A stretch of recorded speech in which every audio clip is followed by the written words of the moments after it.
Hey, welcome back. Today's episode is about the Mona Lisa effect. Now, in everybody's life, in my life, and probably everybody who's watching this video's life, in every life there come points or situations where we have to face certain issues. One of them is stress, one of them is worry, and another one is time. Time issues, issues related to worries, or issues related to stress.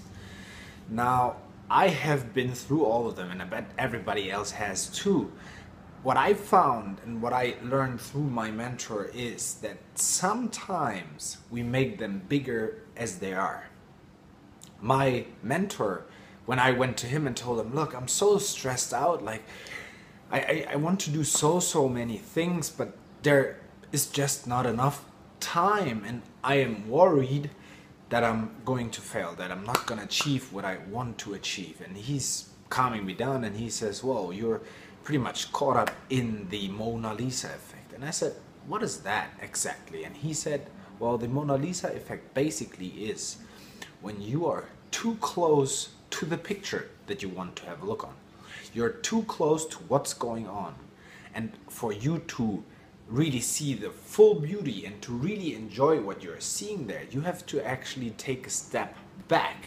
As strange as it might sound, but you have to take a step back to see the full thing. Now, what did that mean to me?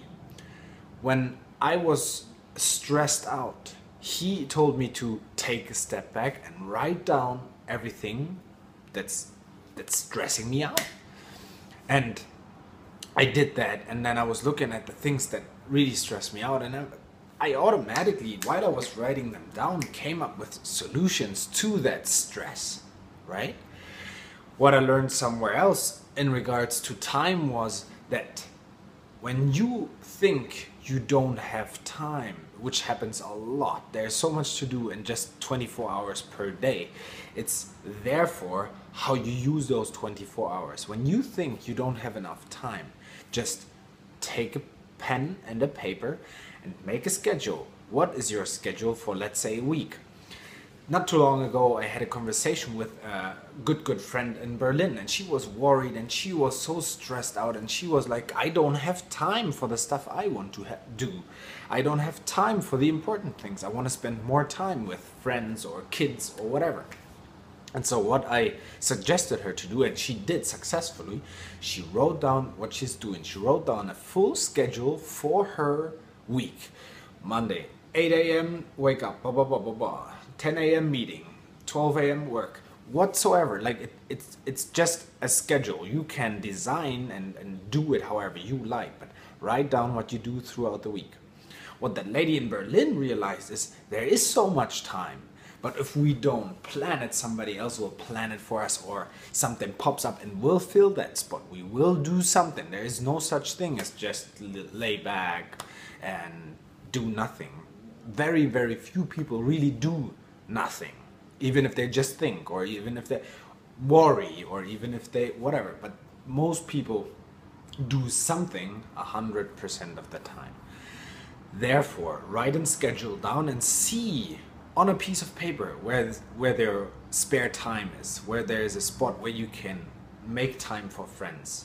Or maybe you realize, I don't really want to go to that writing course anymore that I've been going to for a couple of years, so cancel it. Bam, nice.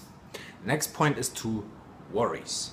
Worries, I learned that in Australia, are in our mind. They're just in our mind. I think in an earlier episode I explained that the lady gave me the key and said, here you go, drive the car. And I said, but what if I make an accident? She asked me, well, are you planning to make an accident? No. Well, then let us worry as soon as you make an accident. Until then, don't worry. That's it. So, no worries, mate. As the Australians say, just try to stay in the moment and don't get too much involved in worry. There's good worry, but don't get too much involved in it and just stay out of it. So, today's Mona Lisa effect, take a step back. Look at what you really are concerned about, stress, time, or worries, and then see for yourself and look for a solution. Find reasons why you should not be stressed out. Find reasons why you should not worry. Find reasons why you have time, all the time that you make for something. All right, let's take a step back. Let's create the change that we want in the world, and let's get some growing going.